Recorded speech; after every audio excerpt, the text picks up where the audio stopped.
Hey everybody, welcome to another episode of Orange Grove 55. In this video, I have my good friend, Mr. Vash Sky, with me to talk about the masks at the Disney parks and also John Campia's latest remarks on Disneyland. We're going to dive into both of those subjects today. Mr. Vash Sky, welcome back, sir. Good to be back, sir. Good to be back. And I cannot wait for this topic. Waiting for a while. It's fantastic. It is absolutely fantastic. So let's dive into it. So Disney announced that the masks are no longer required at Disneyland Resort. What are your thoughts on this? What are my thoughts? I think this describes it well.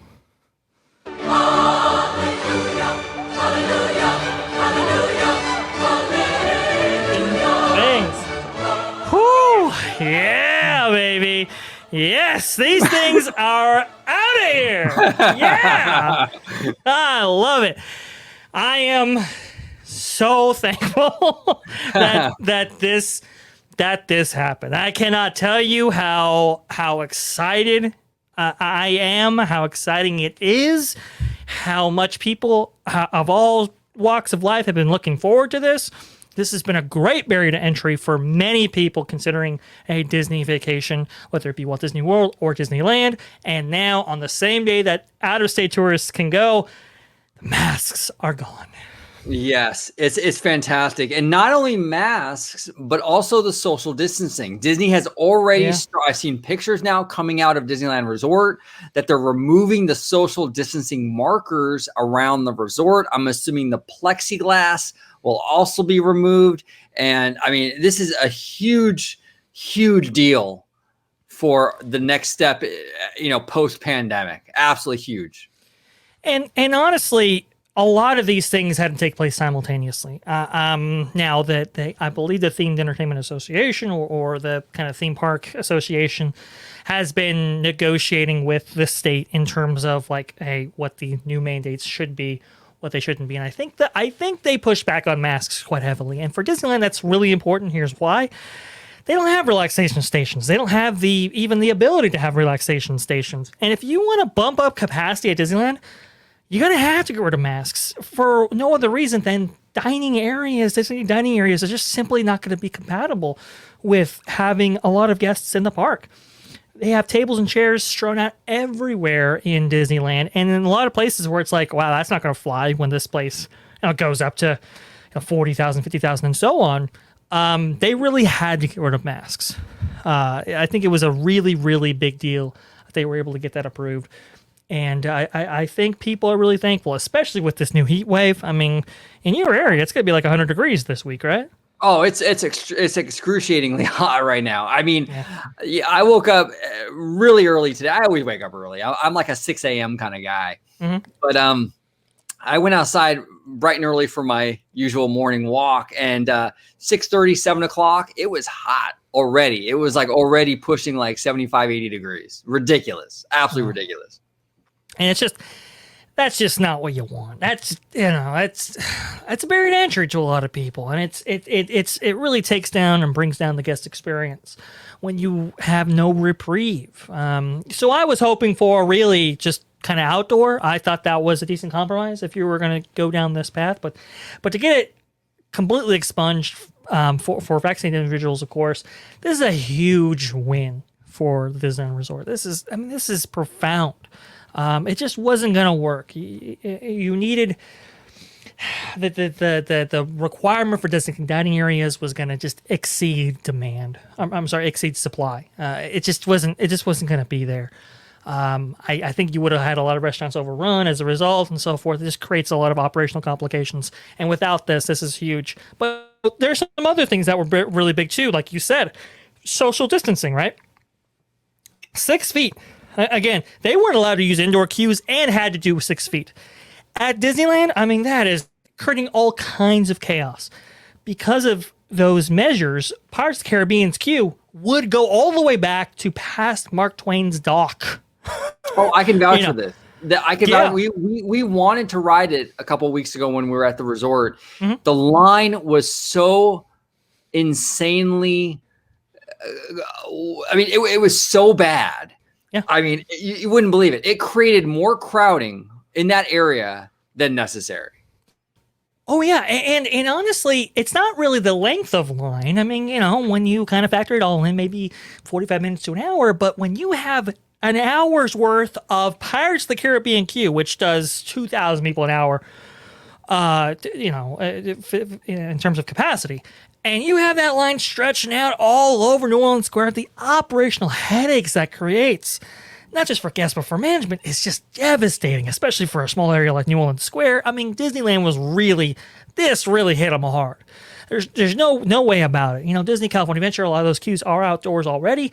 Disneyland, a lot of those queues are indoors. And when you can't use that, and then you add on the 6 feet, I mean, that was a really tough kind of experience. But and the plexiglass might be going away as well. That will, a lot of these things will take time to do. You can't. It didn't go on in a single day. It's not going to come off in a single day, right? So it's going to be a little while until all these things are finally removed. But man, items like Rise of Resistance, can we get that pre-show back that with Rey and BB-8? Yes. Can we have more people going down the Haunted Mansion, the elevator, like it's supposed to do? Can we get rid of that plexiglass on Rise of the Resistance when you're actually on the attraction and get that removed? This is a win right here. This is very, very good. It's a win. And look, I know there's a lot of people out there that are very, very nervous, and I understand. Yeah. They're very nervous. I completely understand where you're coming from when it comes to the uncertainty of relaxing these restrictions, or completely, in this case, eliminating them, basically. But as a society, we have to move on eventually. There's never going to be a perfect time to do it. You're never going to have, it's like taking the training wheels off your bicycle. You're always going to be nervous that first ride without the training wheels. Yeah. But you got to do it eventually. You're always going to be nervous buying or renting your first house or renting your first apartment, but you got to do it eventually. This is part of that thing. It's the same vein. Like, yes, it's a nervous thing. Yes, we're scared because it's been a year and a half of this, but we got to do it. We got to move on, I think we really do. We really have to. Look, people are like, well, the measurements don't make sense. Here, look, California is above, I think, 45% in terms of vaccination rates. Yeah, correct. We're doing great out here with the vaccination. I think so. I think you guys are doing pretty good. And then you, I think, had a lot of people did get infected prior. Combined with those things and the demographic that goes to Disney, I think you're gonna be kind of hard pressed to find somebody who's maybe not vaccinated and is symptomatic and might actually spread virus. I think the chances of those kind of things becoming an issue are low, and we've seen that at Walt Disney World. They haven't had the outbreaks that were once theorized, that were once people really worried about. Right. And I think it's time now. I think with those things and the science being what it is and these things, the reality on the ground being what it is, I think it's time to move on. Yeah, I mean, and if you look, Walt Disney World, like you said, has been open for a long time. I think it was July they opened. And if you just look at our community, our Disney parks community, look at how many vloggers and how many influencers go to Walt Disney World on a regular basis and have been doing so since July. Now, I don't know every influencer and every YouTuber or every whatever, but I personally, and maybe you at home or maybe Dre, you've heard of a few. Have you heard of anybody that is going there regularly, like a vlogger or YouTuber or whatever, that has actually come back with COVID? I haven't. So that kind of, in my opinion, that's encouraging to know. That kind of plays to the strength of the protocols that were in place. You're just not seeing a ton of people coming back that go to the parks all the time that are getting this illness. Well, and you're seeing, and it's kind of funny because I think that was the example I brought to you. Is like, look at the vloggers. They're not getting anything.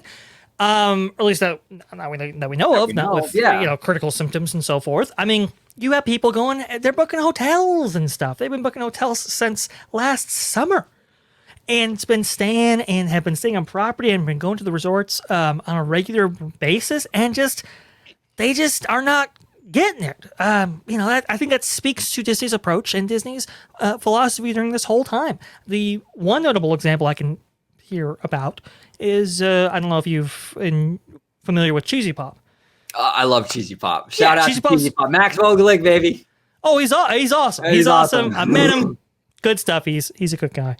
But look, he wasn't going to the parks, and that was the only notable vlogger that I had seen come down with it. But he wasn't going to the parks. That's the ironic thing about it. So people are thinking, oh, well, the parks are going to be these super predator events and so forth.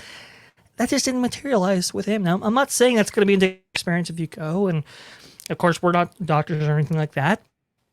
There are profound reasons why this date was maybe selected, why this time period was selected, why, this has been going on. And I think a lot of that has to do with some of the science and some of the factors. And look, it's just, it's time now. It's time to step out. It's time to, live your life. Right, exactly. I mean, look, there's always a level of risk whenever you walk out of your front door. Yeah. You get in a car accident. I mean, there's a ton of things that can happen to you outside. Right. The pandemic was a very real thing, very serious thing, especially if you're immunocompromised or if you're older. I get it, but eventually, like you touched upon, Vash, I mean, eventually you have to kind of go back to normal. Eventually, you have to kind of step out into the world again. And it's scary that first time. There's no doubt about it. It's going to be scary for a lot of people, but it needs to be done. We can't live in our homes forever and have a mask forever.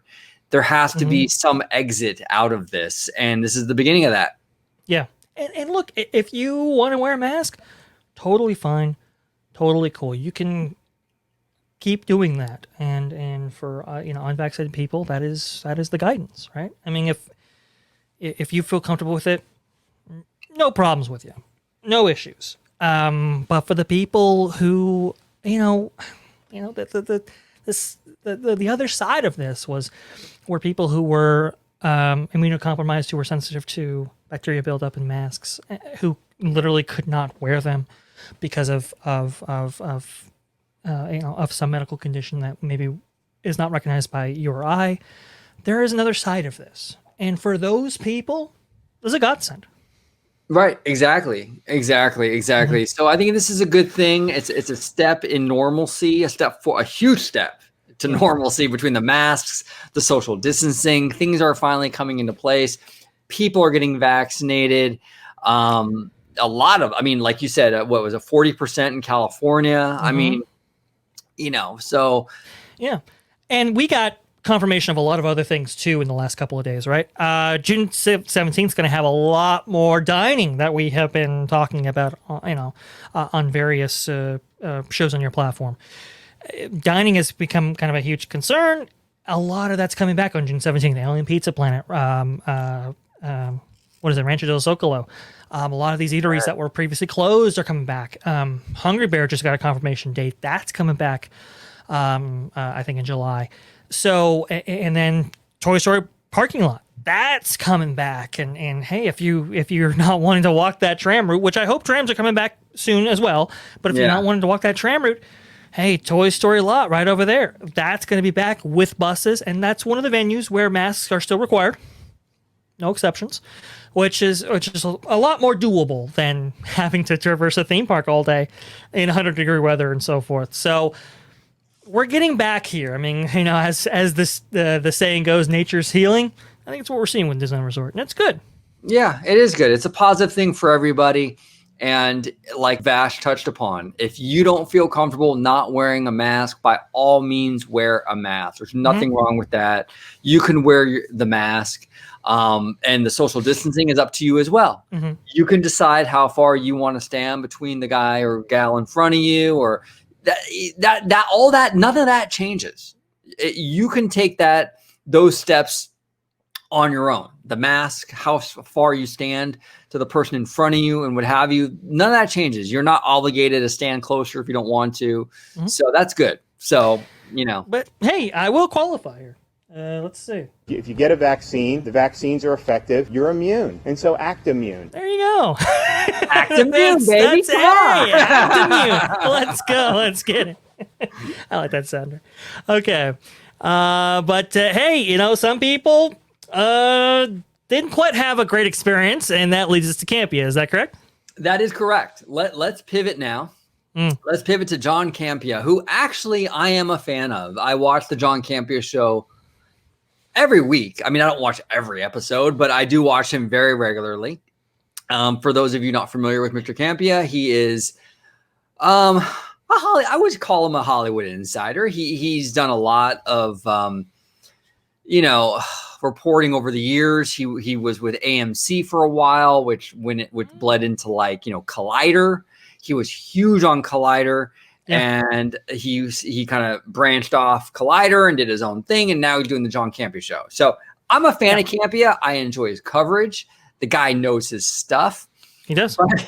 But he went to Disneyland this past weekend, I believe, and he had quite the experience. He tweeted about it. Boy. And I'm going to give you a little screenshot here. All right. So a little redacted, a family-friendly show. I got to redact a little bit of this. But Campea said here, Disneyland is a joke. Paid $1,500 for tickets and hotel so we could do Avengers and Resistance. Queue at 7 a.m. and it said Resistance was full for the day in 5 seconds. 12 p.m. queue for Avengers and it said it was full in 5 seconds. Can't refund passes. F Disney. Hashtag first world problems. So this has been all over Twitter.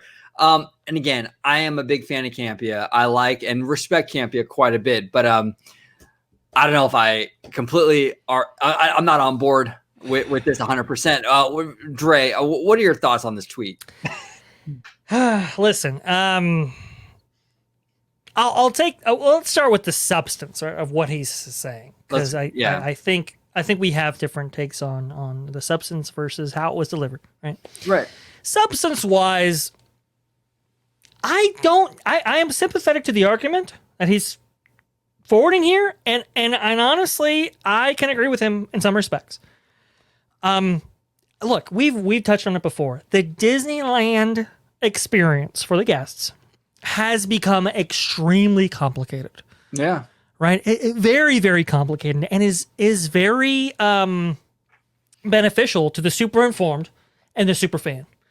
Right. And to a lot of other guests who are going there that are far more casual in how they approach the Disneyland Resort, how they visit Disneyland Resort, you're left at a loss.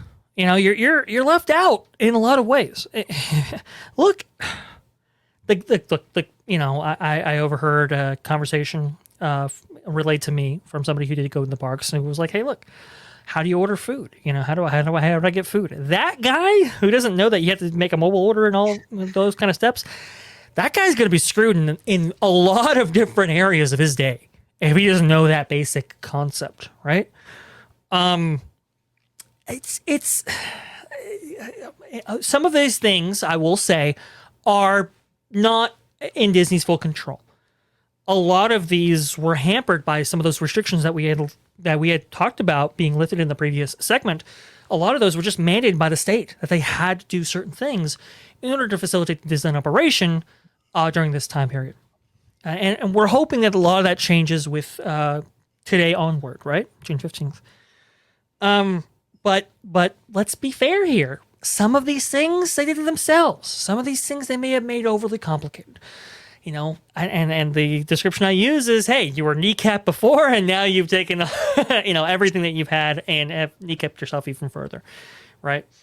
Kind of the way I view it, and I think that speaks to this. I think that's indicative of this reaction here. But go ahead, Orange Cove. What do you have to say?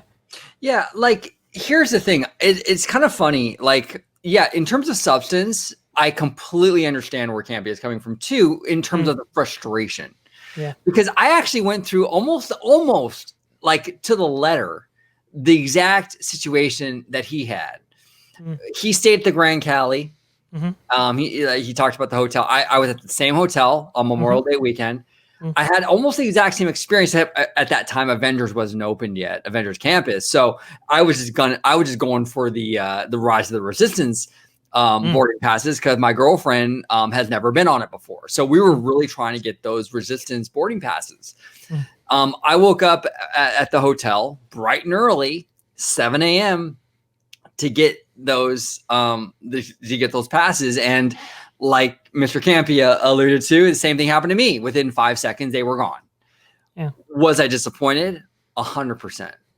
Was my girlfriend disappointed? 100%. Were we frustrated? 100%. So the substance, I don't disagree necessarily with his frustration because we were frustrated, you know? Now, I don't necessarily know what the alternative would be because if you have standby and with the state restrictions at the time, you're always going to have to turn people away, whether it be virtually or in person. I don't know what the alternative would be, but I understand Campia's frustration. Yeah. The way he went about it. This guy is very connected to Hollywood.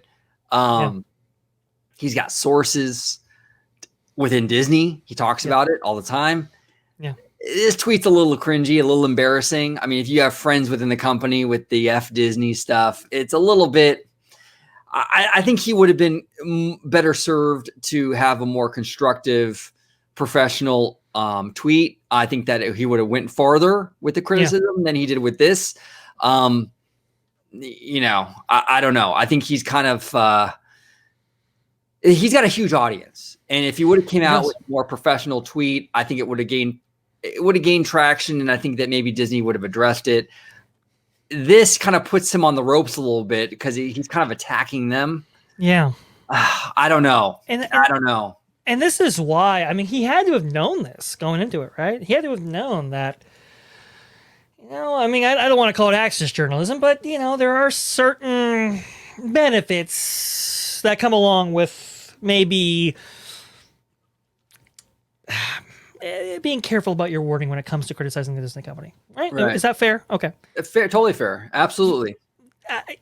I just wonder about the motivation because he had to know about this. He had to know that, yikes, man. I mean, even if the Disney company would reach out and make it right, do they really with this kind of reaction?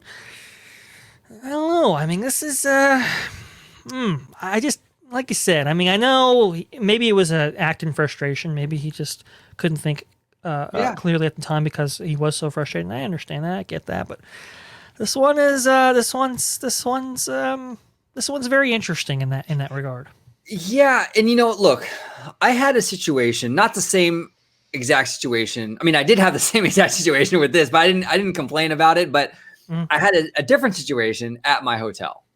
We talked about it on your show, Freshly Squeezed, where there was an error or a miscommunication or what have you in regards to the room reservations for the Grand Californian. And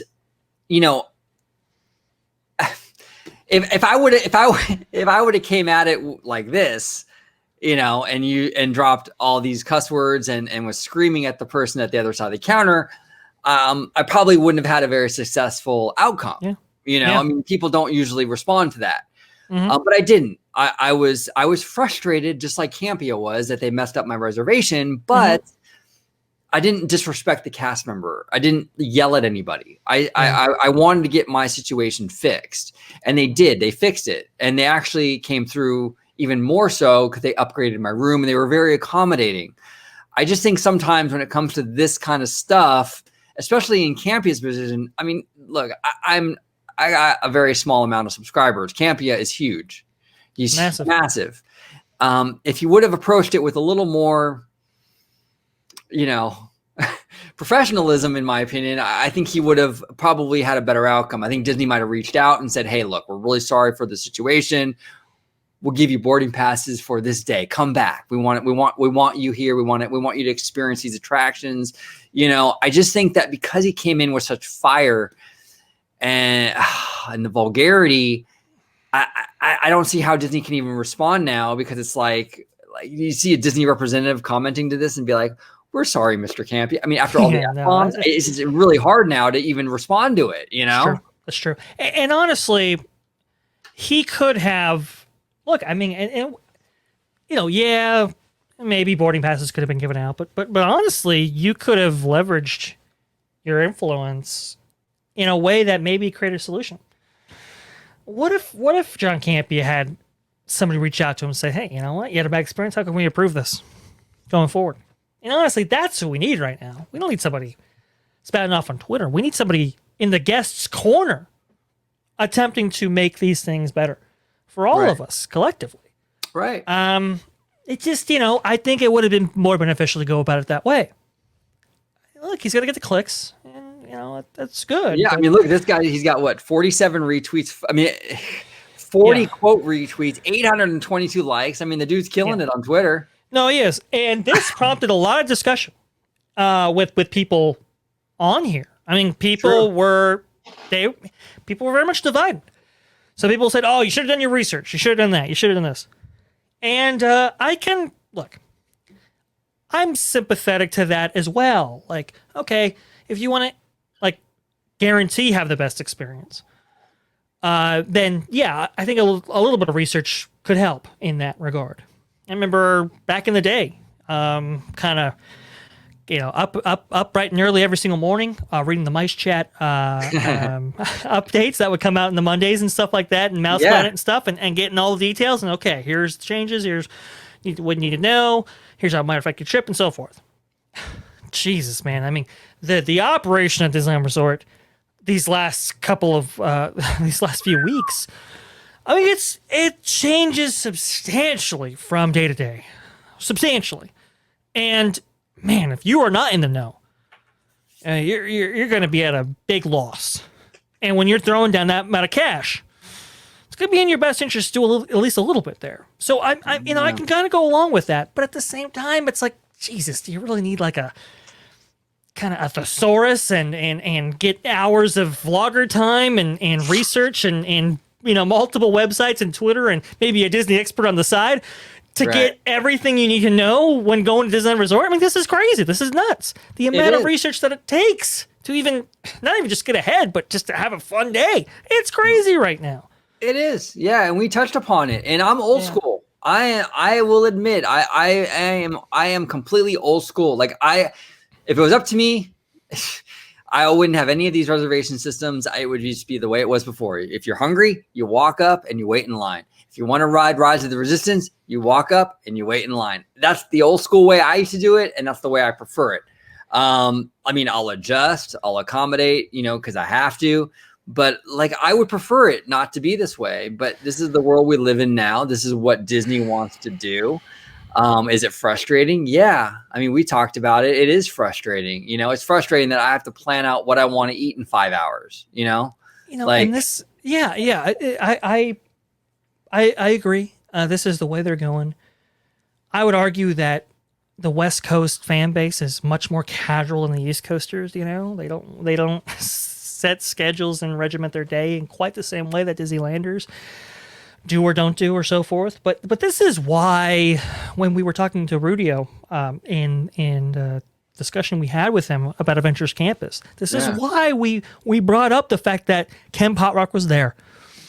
Because it's like, man, oh man, is it really important to get guest feedback on the ground and to maybe go through some of these processes yourself. And so many of these things are implemented, and it just feels like, wow, how would it feel if you went through those same things? Right. They're just being, they're adding these barriers and they're adding these things with no intention of experiencing themselves. They wouldn't subject their families to this, but yet it's okay for the guest. Right. Exactly. And that's why it's important that you go through this. Right. And experience it. And it feels like so many times that they implement something and they just don't think about it from their own perspective and standpoint. And then you have Bob Chapek spouting out going, hey, the launch of Marvel's Avengers Campus was successful, and it's like, what metric by which are you judging that from? Right. I can tell you. I mean, we went through it with Rudio. We did. We went through it with people who have been there, who have experienced it, who went through all of that, and looks like Campy is one of them. That had a completely different take on what success was than maybe Bob Chapek has. And you know what? Hey, Bob wasn't there. True. Kenny P was. And as far as success goes, or unsuccessful, I'm going to go with the guy who's been there. Right. And I think that a lot of it, like the thing with the reservation system is that it's the best system in the world when you get a reservation. You get that peace of mind. Oh, I got my reservation. You're locked in now. I'm going to go on Rise of the Resistance. I got my reservation. Yeah. That's fine. Once you get your reservation, you're good. But the problem is getting your reservation. That's the problem. It's the process that's total hell, you know? So it's like, once you get it, you're good. You feel great. You feel better than you would having to stand in line, like a standby line for 3 hours. But correct. But that whole process along the way, though, is hell. It's waking up early. It's the stress and sitting at the app waiting for 7 a.m. to hit, and that whole thing. It's unnecessary drama, And like I said, I don't know what the solution would be. Yeah. But there's got to be something better than this. I'm hoping that they look at it and they really adjust things. I think that, like, you touched upon a great point, Vash, with like. Mm-hmm. The metric for success, Chapek says it was a roaring success, and then Campia, his tweet here. I think that a lot of these executives are very disconnected from the actual, from what's going on the ground. Yeah. And they see it as a numbers game. Chapek probably sees, oh, wow, the demand is through the roof. People are waiting around the block to get in, and the boarding passes are selling out like that. Which is true, and that's true. The demand is very high, but then you look at tweets like from Campia, and a lot of families are missing out on that, know, and that's not a success for those families, No, and look, I went through it myself, right before the parks closed, in January of 2020. We went through this. I wanted to see Rise of the Resistance. I'd heard about it for the West Coast. I'm sorry, for the East Coast for so long because it opened before. And I followed this project for so long. I was like, I got to see this. And I got to see it, about time near it opens. I didn't go the first weekend, but I went the second. Because, hey, who knows what operational headaches and things will be not missing on the other end. I did not know that a lockdown was going to come that was going to close the parks down for 412 days. But that's a whole other story. So we go, and I get my family together. It's like, okay, we got to go down here. We got to see this, but we have to figure out a game plan. And I did copious amounts of research on how to get a boarding pass, on where to stand, where the best cell phone towers were, where, like, how early do you have to arrive to the parks? And, we had to wake up at 3 a.m. just to be down there for the time because back at that time, you had to check in before you could actually get that first boarding pass. So, or the only boarding pass for the entire day. And we talked about okay, did we get new phones? I had to get, I got a new phone just for that occasion, Had to do all this stuff in order to ride Rise of Resistance. And it felt great to get it for the 2 days that we were there. Yeah.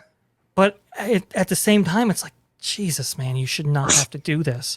No. For a new attraction. And look, for new openings, for openings of new attractions, you can make a very good argument to have a system like this implemented, because we know that demand, it's going to outpace supply. Right. Not everybody, look, even if you want to do the highest capacity attraction at Disneyland right now, which is Pirates of the Caribbean, probably, you can make arguments for other ones, but we'll go with Pirates of the Caribbean. I think it's plus 2,000. If everybody wants to go that can be in the park at a single point, this is the old days, so 50,000, 60,000 people. If they all want to go to Pirates of the Caribbean, they can't. It just doesn't have enough capacity. Right. To facilitate all those guests. And with Rise of Resistance when it opened, it wasn't operating at full capacity either. So you have to factor that in. And that a virtual queuing system is probably the best way to go for those things. But once that initial demand runs, it's probably best to take it off. Right. Rise of Resistance does not need a virtual queue. And you're creating more demand for it by having a virtual queue because people feel obliged to get one now.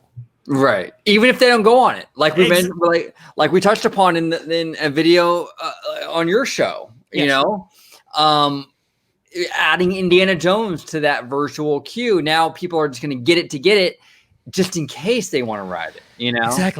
Exactly. And there's nothing to stop them from doing so. And I just, they have to streamline this in a better way.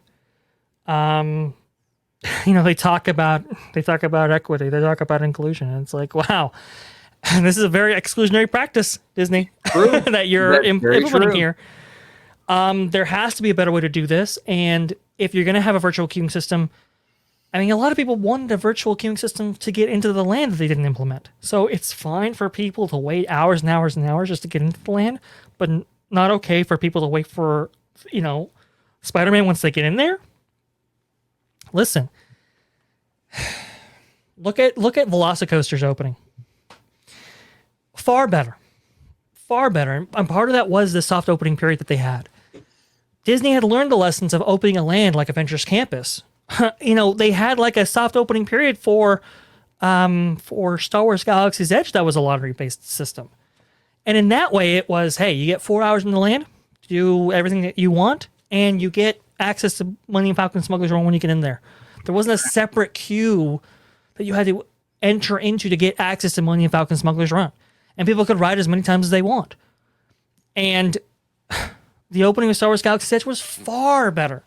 Oh, yeah. There was problems attendance-wise, but it was far better than Avengers Campus. And I would have wished that they would have implemented a system like that for that and avoided all these headaches. Right. And it's just, they didn't. And now, you know, it's like, oh, people are upset. It's like, yeah, look at what you put them through. Yeah, they need to figure out a way to, like you said, it would be great. Like, these systems are fine when maybe like, you know, like you said, Galaxy's Edge was perfect because, you know, they limited entry into the land initially, and then they weaned their way off of that, you know. But to have boarding passes in the reservation system, like kind of like an ongoing thing indefinitely, I think it's a major mistake. You know, let people just kind of walk around, wait in line, do their thing when they want to do it. You know, don't try to control every aspect of every person's day. You know, they should have done that with Avengers Campus. They should have done like what you said, the 4-hour window. Let people, you know, do like a lottery system to get into the land. And once they're in the land, they can ride Spider-Man a dozen times if they want to do it. If they can get what, you know, a dozen rides in 4 hours, do it. That would have been a better system. So they really need to look at this system and kind of basically tweak it based on what the feedback is, you know, because it seems like there are major issues. Yeah. Look, they've managed demand in the past. You're gonna have look, this is the most successful franchise in the world. You know you're gonna have record-breaking demand. And you've managed those things correctly and successfully before. What gives? Well, you know, why didn't that happen here?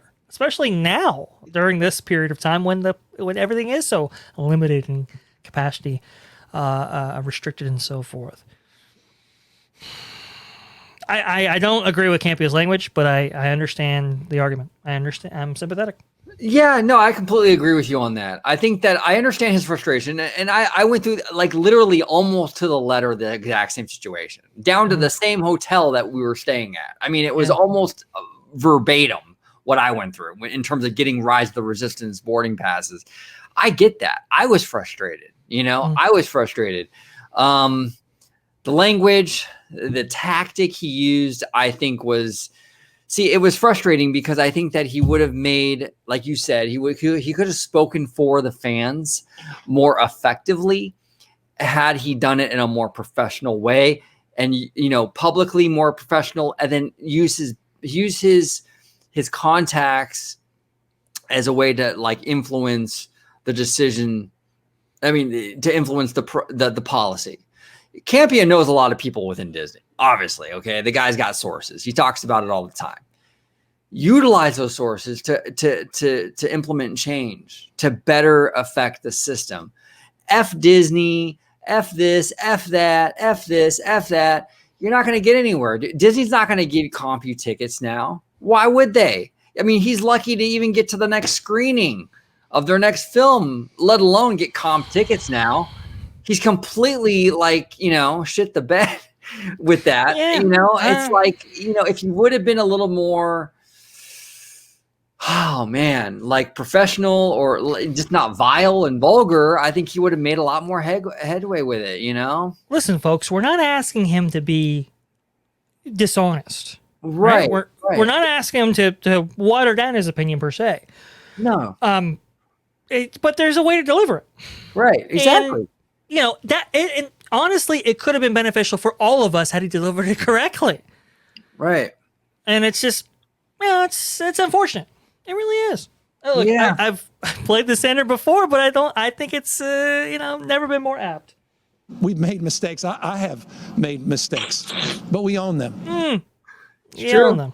Newsom he's never been more right. It's true, Yeah, I think it could have been handled better. But we'll see. You know what? At least internally, Disney's looking at this and going, okay, maybe we have an issue here. What can we do to fix this? Because his tweet went pretty viral. I mean, everyone's talking about it, so maybe Disney will act on it and be like, okay, well, we got to address this and see what we can do better. Hopefully they do. Rudio, that we had on the other day, I mean, he was talking about how Ken Potrak was really out there asking guests what they thought. What are your opinions? What can we improve? What did we do right? So they're obviously interested in listening. I think so. They obviously want to know. Yeah. So this might maybe indirectly affect change in a positive way. We'll see. I had a conversation with a mutual friend that we know. And his thing was, as we get farther and farther from Walt, we lose a lot of perspective and the kind of culture that he imbued into the place. And as Team Disney Anaheim gets further and further along, you lose people that may have had a institutional memory of how these things should operate and run, and maybe things that certain lessons that have been learned have been lost. And unfortunately, I think with so many people that were let go during this pandemic time, with so many people that were lost along the way, I think, unfortunately, we've lost a lot of that as well. We've lost a lot of the culture that Team Disney Anaheim was known for and the experience that they always fought for. I hope they learn from this. I hope they understand the mistakes and foibles that they encountered throughout this, and I hope they make better decisions going forward. That's all. Well, yeah, that's a great point, Vash. And like, it's funny because we've gone through like various cycles of like the post Walt Disney world. Right when he died, to like really like and we talked about this in a prior video, but when Walt died, up until like really like the Michael Eisner era, it was very much almost like an obsession. What would Walt do? What would Walt do? What would Walt do? Where it was almost to the detriment of the company. Where now it's kind of like the opposite, where they're not doing it enough, and they have to Disney needs to find that balance, where they keep the core values and the core kind of mission statement of Walt and Disney and the quality that he set forth, but not too rigid where they're like tied down to it. True. It's a balancing act. It really is. But now we're going in the total opposite direction of what we went through in the 70s and early 80s, where they were obsessed with what Walt would do. Now it's like almost like a forgotten thing. Like, well, who cares? Yeah.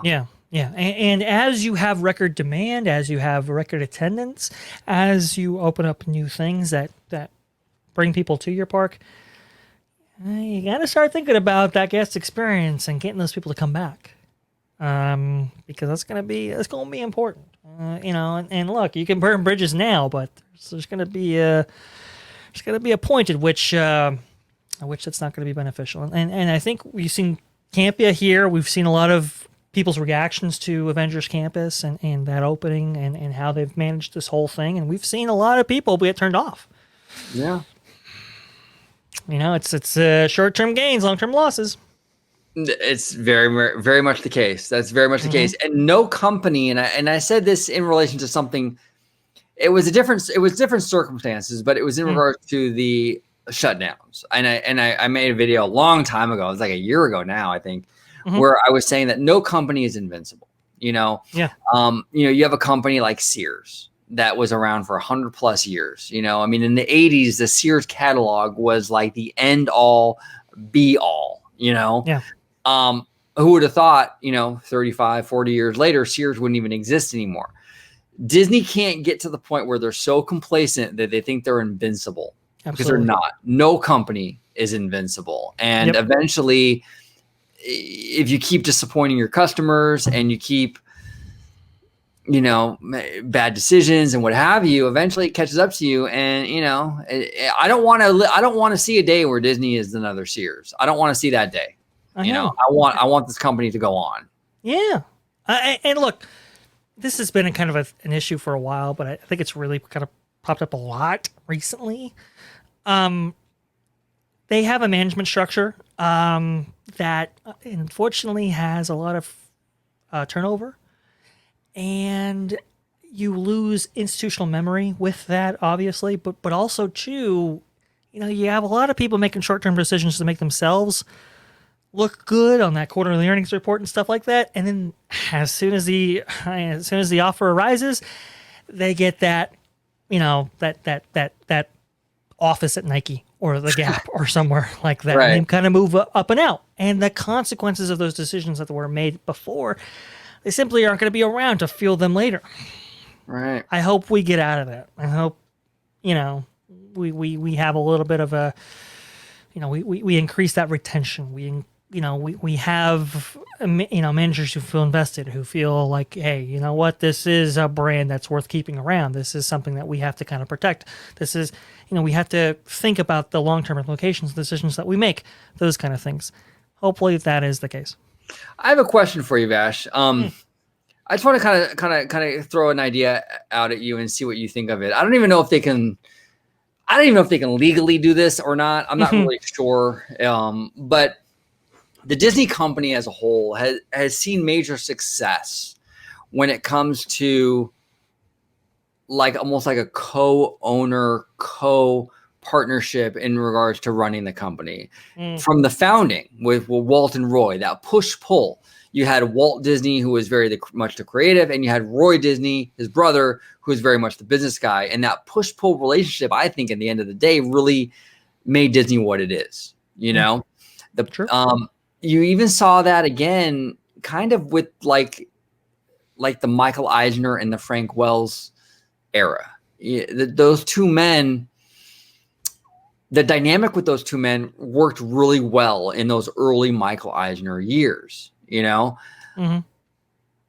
Should Disney's board implement some sort of structure to the Walt Disney Company that kind of forces almost like a and again, I don't even know if they can do this, but like a co-CEO kind of role where you have two people running the company and they would be forced to sort of pick a financial and a creative to sort of co-run the company.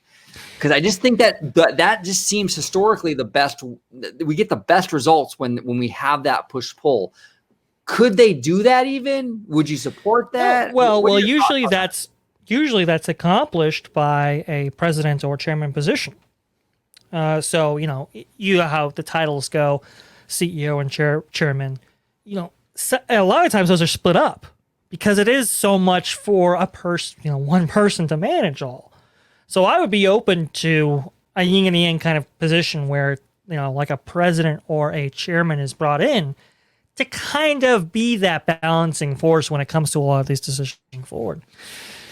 It's interesting. We talked, we had a big long video about the history and so forth. And this, Alan Horn was looked at as maybe being the guy who would step into that CEO position because of his relationships. And he's done a lot of corporate work with Warner Media before that and so forth.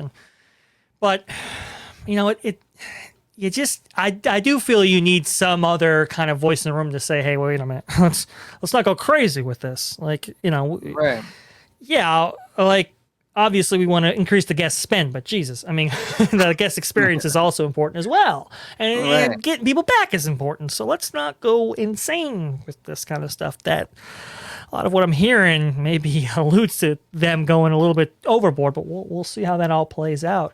And that's why I was hoping that Universal was going to be that counter, was going to be that kind of competitive force that kind of got them to reevaluate decisions going forward, and in terms of investment, but also value and experience.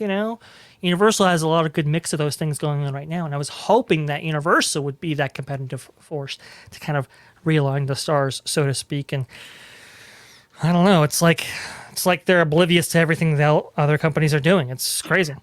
Well, a source told me a long time ago. I mean, and Vash, I'm talking a long time ago. This is like, I would say 2005 era-ish, around that time period. Mm-hmm. And so this is pre-Wizarding World and all that. So if you guys want to take it with a grain of salt, that's fine. But this source told me that Disney, at least in California, doesn't see Universal as their direct competition at all.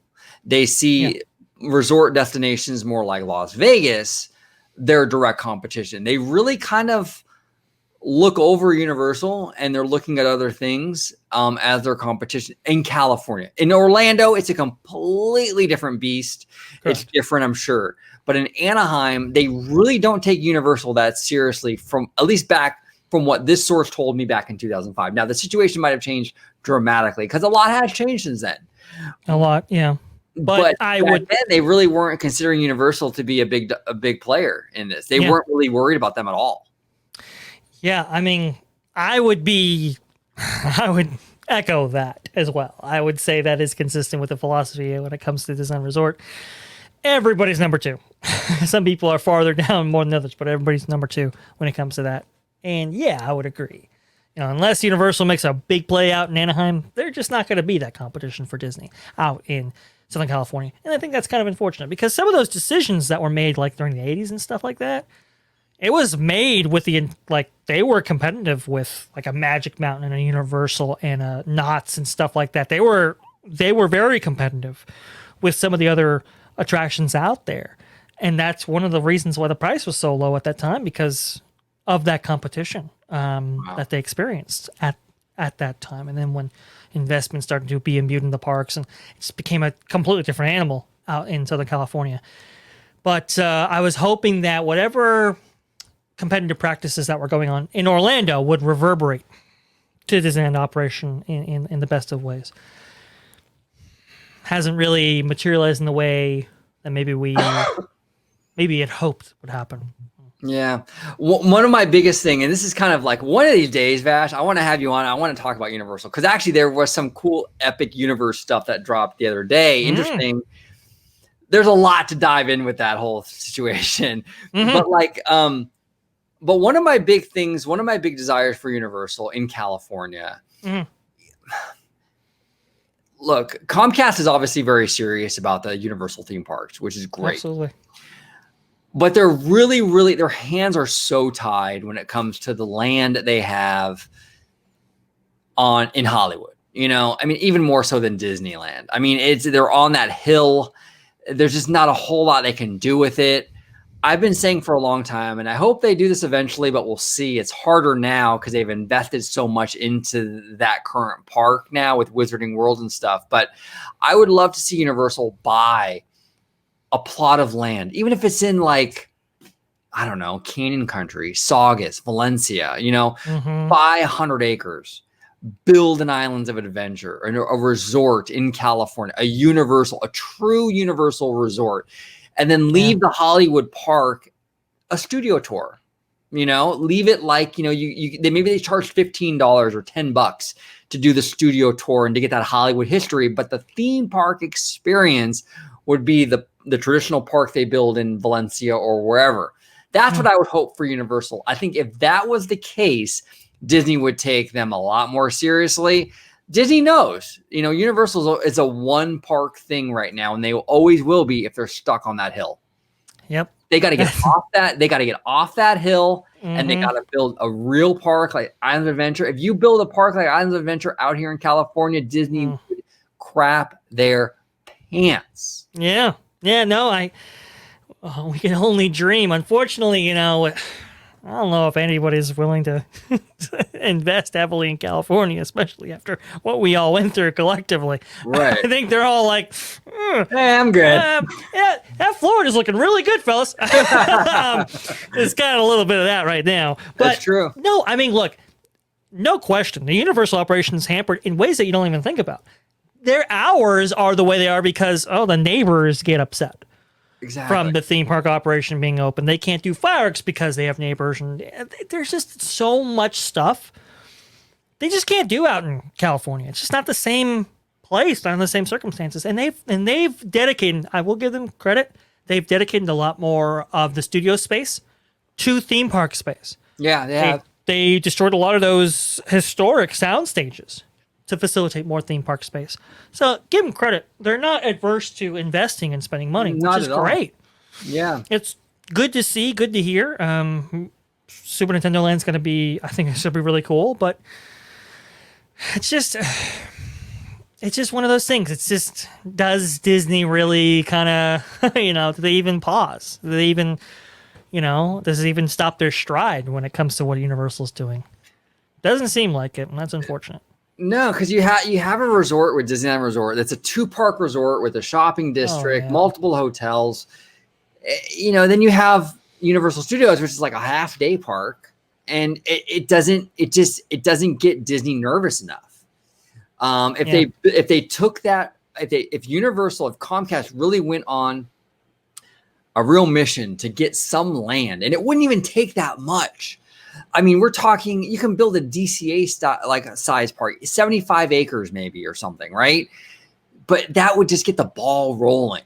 Oh, it would change the game dramatically out here in California. A traditional theme park built by Universal in Disney's backyard. I mean, even if it's like Valencia, though, I mean, that would still that would rattle the industry. I mean, absolutely. And maybe the land is too expensive. Maybe, I don't know what it is, but I think Comcast, if you're watching, Brian Roberts, by any chance watching this, that's what you should do, man. You should definitely find some land out here in California and build a real park. I would be, hey, anything that comes to the Southern California market, I'm all about, man. I mean, buy Six Flags. I mean, I'm not a roller coaster guy, and I know some people might get mad at that. Buy Six Flags, bulldoze it, and build IOA there. I'm cool with that. Listen. I think the CEO of Comcast, he's not averse to spending money or investing. He's kind of a theme park guy himself, actually, which is interesting. He has Disney ties, but and he's not averse to opening up that money fire hose, so to speak. Not at all. I'll take Six Flags is willing to get rid of one of their flagship theme parks for Universal's passion project. Probably true. That being said, there's a lot of potential if you do want to go that route. It just really is economic feasibility at the end of the day.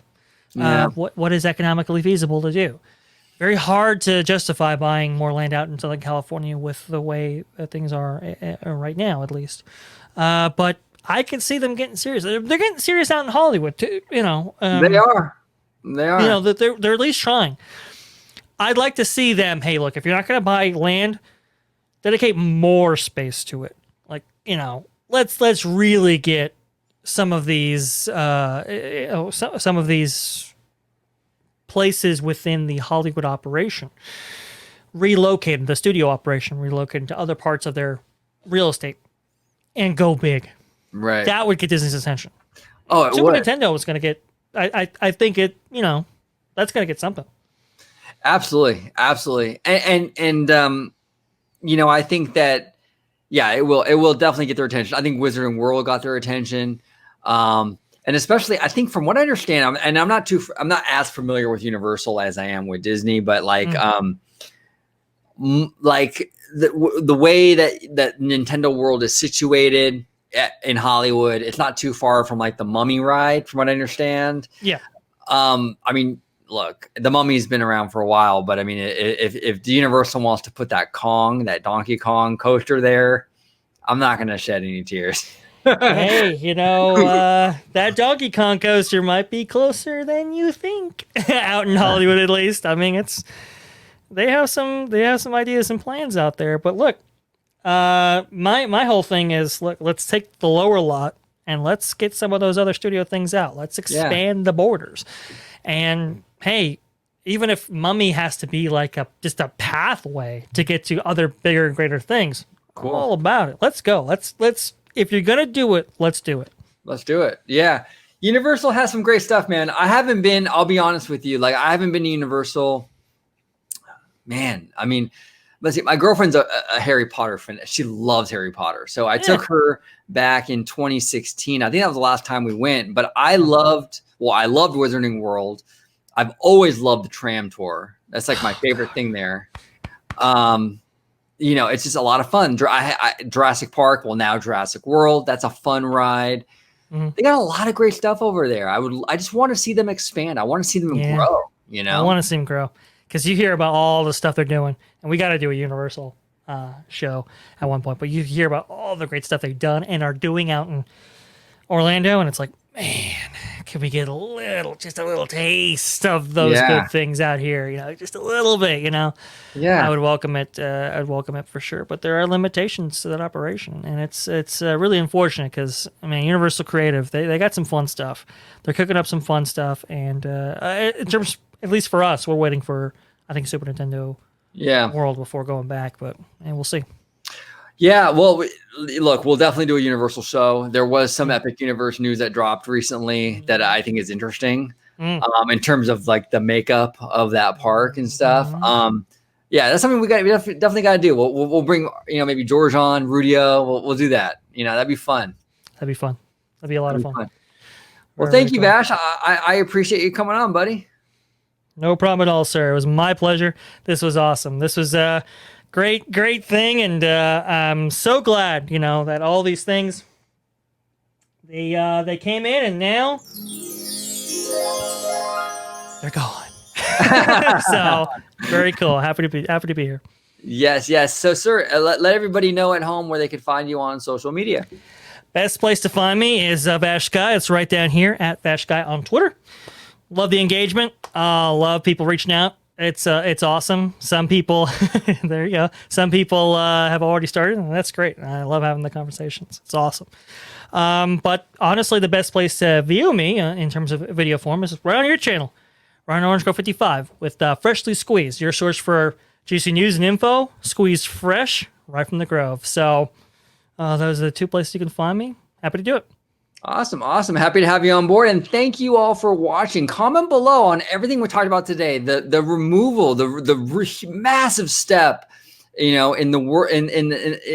normalcy with the removal of the masks, the social distancing. What are your thoughts on that? What are your thoughts on John Campia's comments in regards to the boarding pass situation and the bigger ramifications in regards to that? And what are your thoughts on Universal Parks, here in California, expanding, finding a new plot of land or expanding the current lot? What are your thoughts on that?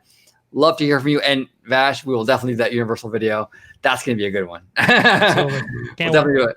But thank you all for watching. I do appreciate it, and have a wonderful, wonderful day. Bye-bye.